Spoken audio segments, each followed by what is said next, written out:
A pastor in Kenya becomes a global mission pioneer. A pioneer in India starts a clinic and a church in his own home.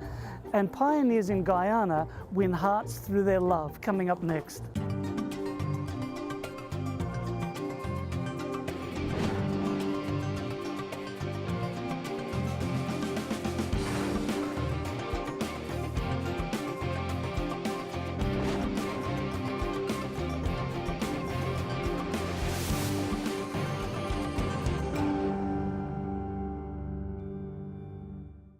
Hello and welcome to Mission 360. I'm Gary Krause.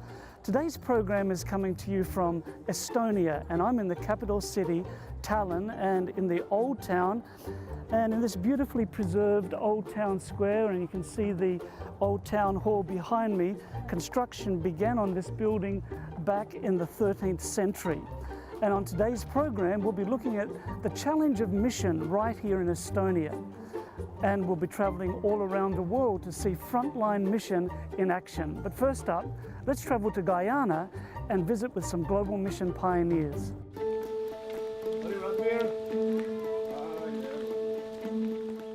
Most people would turn around if they saw a sign that read, "Beware, bad dog, do not enter."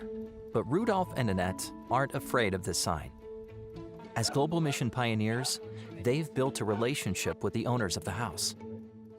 Here in Guyana, Rudolph and Annette visit people every day in their homes. When they first arrived in this community, they began offering basic medical exams for free. Diseases such as diabetes are common in this region.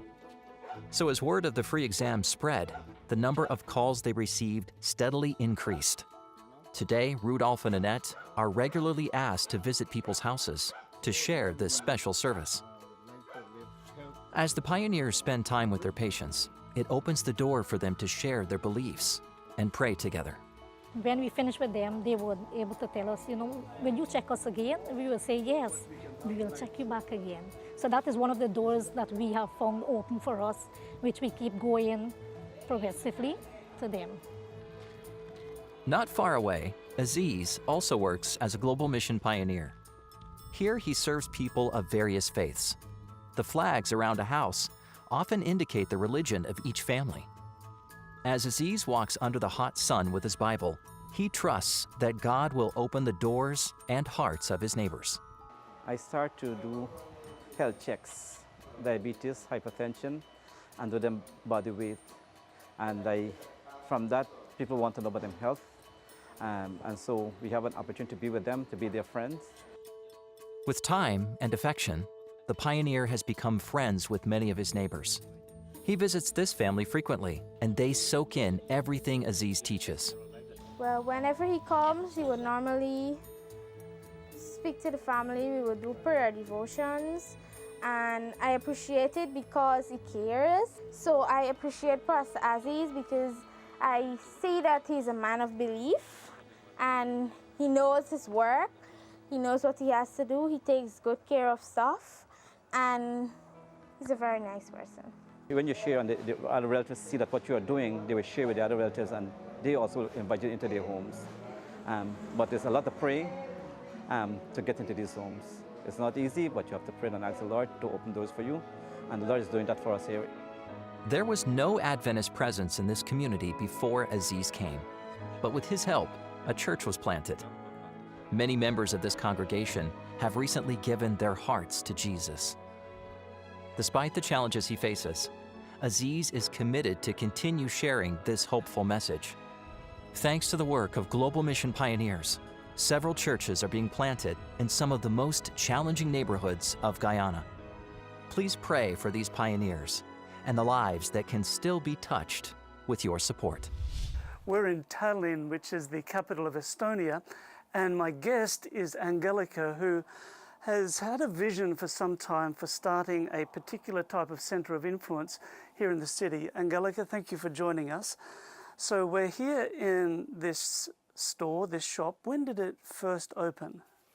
It was opened on 5th of June this year. Okay, so it's very new. Yeah, it is. Now, you've had this vision for some time to start this. What were your plans? What was in your mind? It was in the year of 2012, actually, quite long time ago, when I just got the idea that we should have a second-hand shop where people could come in not just to buy clothes, but to sit down, chat, have a cup of tea, read some Christian books, write down their prayer request.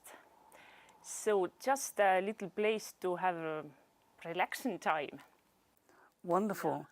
And so you had this idea. How did it finally come to happen? When our conference started talking about this influence center, then I thought now it's good idea to make it like together so that the center and the shop could be in one house and we can support each other and we can work together. Wonderful. So, so this is one part of a larger center. So let's have a look at this shop. We're on a very busy street here leading into the city. And describe what we're seeing here. So, back of the store is sofa corner. Sofa corner. Sofa corner. So this is the place where people can sit down. They can have a cup of tea. We have some Christian books back there. So this is the place where people can just sit down, have a little chat, cup of tea and relax. That's very nice. Yeah. So it's not just rush in, buy something and go out again. Yeah, exactly. And I notice you have an environment here which is a very welcoming environment. There's nice music playing. And yes. Yeah.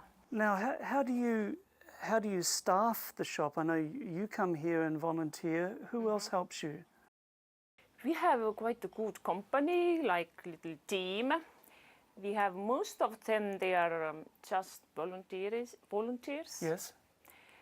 And so sometimes I am here and sometimes other people, and so we are working together, and it's nice team. Yeah, very good.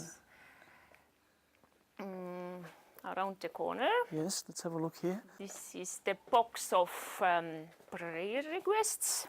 Okay, so you write your prayer request here? And put it in there, yes. This is the sign. If you want us to pray for you, please write it here and put into the box. And people are really using it. Is that right? They are really, and those prayer requests, they are not just simple. Sometimes these problems are so deep and serious. And so our team, we are praying for those people, and that's nice. It's interesting because Estonia is a very secular society. People don't go to church very much, but it seems that deep down there's still some spiritual needs that people have.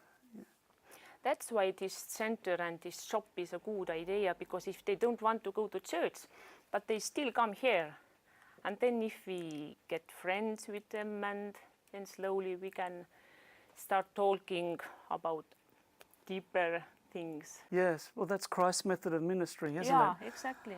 And people come into this shop here who would never walk into a church building. Yeah, exactly.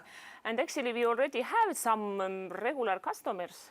All of them are like, they are working around here because there are many offices, so they do come like every week. Yeah. And every time we talk, and this is nice. This is new experience for me, and it's working. Yeah, that's wonderful. Now, the beauty of something like this too, it's not just attracting people who want cheaper things, it's also attracting people who believe in the environment and they like to see recycled clothes so that we are caring for the environment, right? Yeah, this is true. Many people, they do say that, oh, this is nice, why should I go to real shop and buy something if I can get from here something? Yeah, very good. This is cool. Well, it's amazing that you've only been open for a couple of months, but already you're getting regular clients here. Yes. We don't have many of them. No, but starting. Well, you don't even have any signage out yet. So exactly. It's very early days. I think this is going to be wonderful. Yeah, we just need to hope. And pray, yeah. Yes. So this is the centre here where we have the second-hand store. Then as we go through here, we get to the rest of the centre. Can you guide us through here? Yeah. So here we have rooms. where our psychotherapists can meet people. For counseling? Counseling, yes. We have like individual counseling and family, and for children. Very nice. Yes, this room, another room for counseling. If we will get busy, so we need 2 rooms. Okay, that's good. Excellent. And physical therapy. For massage and for exercises. We have also exercise class. Good. So our physical therapists, he can lead people to have some exercises. And Excellent. And then you've got a larger space this here. is large room. Here we are going to have all kind of different activities. And we on 24th of September we are going to have Filipinos cooking day. So we invite people there, our customers. Hopefully they're coming. Wonderful. Yeah. Angelica, this is just wonderful to see this center of influence, and thank you for your vision and what you're doing here. Thank you. And viewers at home, centers of influence are a God-ordained method for putting Christ's method into practice in urban areas where we actually connect with people at the level of their needs, we serve them in Jesus' name, and we win their confidence, and then we invite them to follow Jesus. So pray for this center here in Estonia, and also pray for urban centers of influence all around the world. We'll be right back with more Adventist Mission right after this break.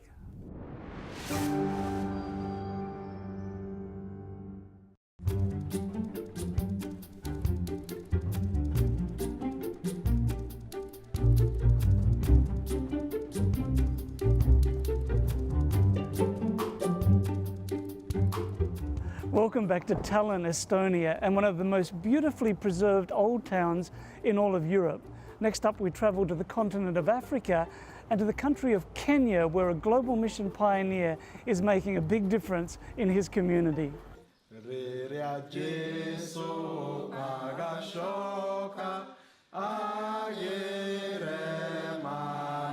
Hello, I'm here in Kenya with a global mission pioneer who started one of the newest churches I've been into, because this church was built within the last week.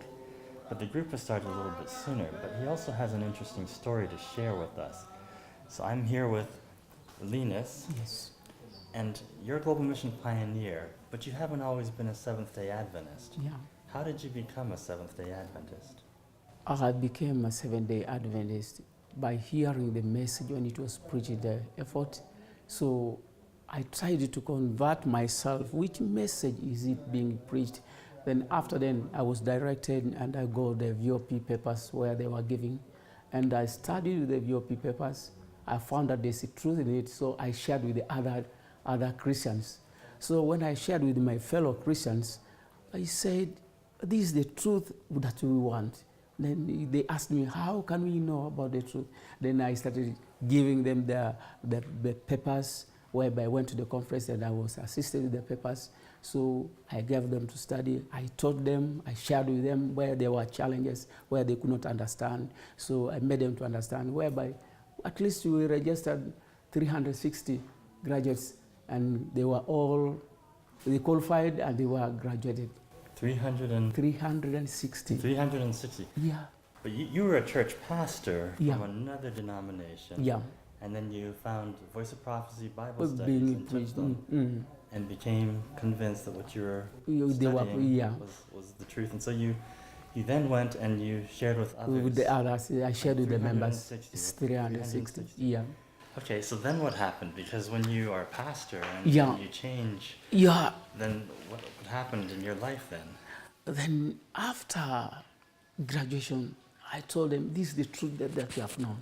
So as I am your pastor, so let me lead you to the truth so that you may understand more. So we started conducting Bible studies. By then we had no church, we had no house. I went house to house, teaching them the Bible study, revising the papers where they don't understand. Then from there, a group of 15 people 15 people. accepted to be baptized.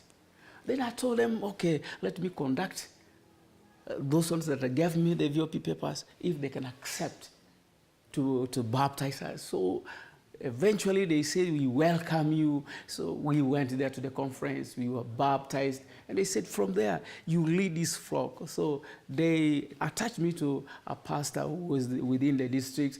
Then as I was ministering to them, they felt so wonderful, amazed with the message. So as from there, the conference members visited us. After visiting, they said, no, this church, let we attach to the district church so that you may go even to the interior so that you may fetch more people. So they recognize that you have been given a gift to share with other people and bring them in. So they sent you out as a global mission pioneer. Yeah, after going to the conference, then they told me, you go to the interior, work as a global mission pioneer to bring more people, as you did to this group. So we need even those ones to understand better this message. So they sent you to an area. Yeah, they sent me there to. were no Seventh-day Adventists here. There was no Seventh-day Adventist church. Okay, so how did you begin your work when you No, arrived here? you see, from there now, we started moving from door to door, telling them about the Adventist faith. So from there now, they accepted, one person accepted after the one person. So I told him, now hold me the hand, we reach others, so that others may also understand this message. So we made that tremendous visit. And from there now, they said, we need to hear from you. So we made an effort. So the few heard and said, no, where is then the church? By then, there was nothing. Then he said, we are worshiping there in the house. He said, no, we cannot go and worship in a room. We are from the church then to the room. That's quite impossible. Then they remained just there with the message, now awaiting. How is this church going to develop?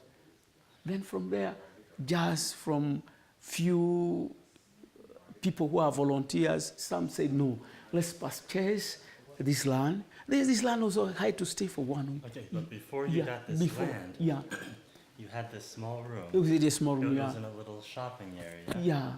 And what was that before you started meeting there? The room was a bar. The room was a bar. Yeah. After we going out, they come and do their work. No, they say no. These people maybe are mixed up. How can they start from such a place, a wicked place? But God had the intention. He wanted from that place so that he may use his own power and the people to support and hold us the hands. But that's a story of grace. Yeah. It doesn't matter what your past. When you accept Jesus, you can be changed. Yeah, of course. So then you started building this church. And you said this church has been here how long? Yeah, this church is about a week. 1 week. 1 week. Okay, that's why the concrete is The concrete is still wet, yeah. Well, we're standing here, Of so course. I hope it doesn't damage the floor. But then how many members do you have meeting here now? Now, up to this time, we have around 10 members. Around 10 members? Yeah, meeting around here 10 each week. members. Yeah, around 10 members. And what is your dream for this church in this region? Actually, the vision that I have after the building is finished, we try at least to make an effort so that they may see and know that we are here. The few people that were there in the market, they have now somewhere where to come and worship. So theirs was to see, are we continue or we have left the faith? So after seeing that you have started doing something, now they come to realize, oh, these are the people that were there in the shops, and now they have a place. So, when I revisit again, sure, they will say, these are the people, God is doing something to them. You can see they are now being expanded and they are growing. Wonderful. Yeah. So now this church is a light in this community. Yeah. But it is reaching beyond. You have some people that come here from further away. How far are people coming to get here to this church? The farthest person, I can say, around 12 kilometers. 12 kilometers. 12 kilometers. Okay, I'm trying to remember what that is in miles. You guys will have to do the calculations out there. So 12 kilometers, Yeah. and they come to this church. Which will come to church. So some point, we need to start a church Yeah. up there, Yeah. get another one going, and Yeah. then another one, and another one. There were no Adventists here a few years ago. You've come here as a pioneer. Yes. I pray that God will continue to bless your work. And thank you so much Yes. for sharing with us today. Thank you very much.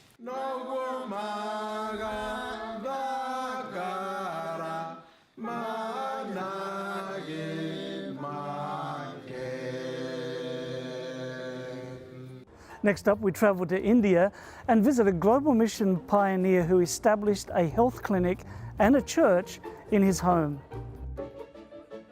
A boy rushes into the house, hand covered in a white paste. This home remedy hasn't resolved the pain in the boy's hand. His family behind him, he runs up to the global mission pioneer who lives here and asks for help. The pioneer takes a quick look and promises to do more for him after lunch. Today is Sabbath, and he has other patients to help before starting church. A man then brings in his sick wife, who's been suffering from severe stomach aches. Drawing from his basic medical training, the pioneer listens to the couple and counsels them in his unusual living room. This unique space has been transformed to welcome visitors in need of medical attention. In this small town in Uttar Pradesh, India, quality healthcare and medical treatment are rare opportunities. The nearest hospital is hours away, so Pioneer Prem uses the talents God has given him to serve the town's sick. This much-needed service is a lifeline for the people, and they fill Prem's schedule during the week and beyond. Prem's patients receive more than just physical care. They learn about a holistic lifestyle and the importance of a healthy mind, body, and spirit. They also receive love and compassion as they speak with Prem. Many of the treatments offered here are natural medicines, including herbs, plants, and charcoal pills.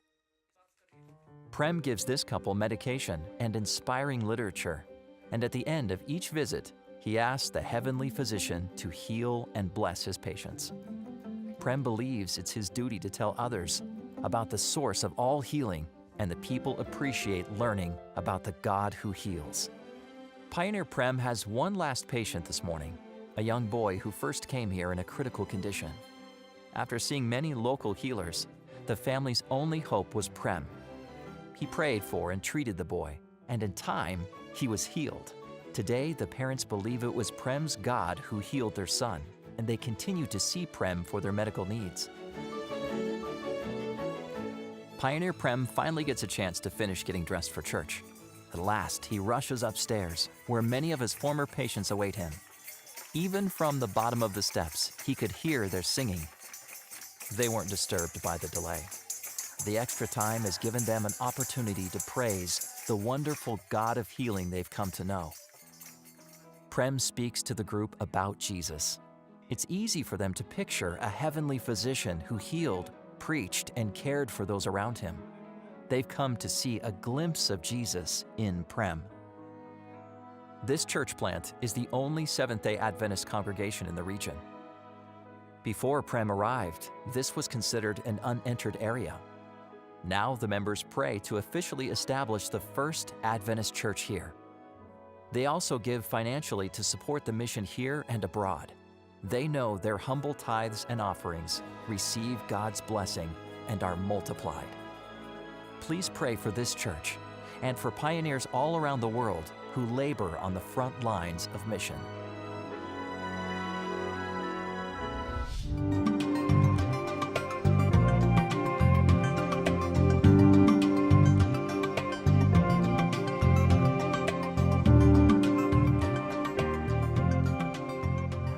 I'm so glad that you joined me today on Mission 360, and I hope that you enjoyed our 360-degree view of mission around the world.